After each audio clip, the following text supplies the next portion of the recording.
இலக்கு வந்து அந்த 2047 அதிக வளர்ச்சி, அம் அதிகமான வேலைவாய்ப்பு, வருமானம், உலக அரங்குல அதுவும் நெறைய அ ஏற்றுமதியை மையத்தில் வைத்திருக்கக்கூடிய மாதிரியான ஒரு வளர்ச்சி. இது எல்லாவற்றையும் சேர்த்து, அப்புறம் எங்கெங்கெல்லாம் நமக்கு சில குறைகள் இருக்கோ, அத நம்ம விரிவாகவே பேசலாம்.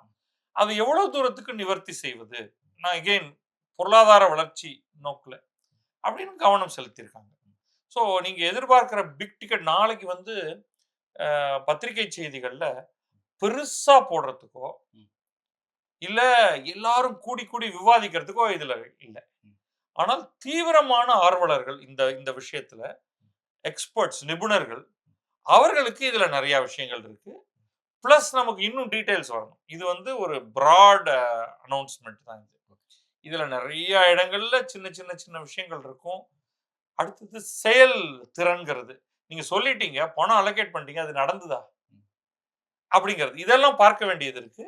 ஸோ இது வந்து ஒரு விதத்துல அ கொஞ்சம் போரிங்கான பட்ஜெட் அப்படின்னு கூட நம்ம சொல்லலாம்.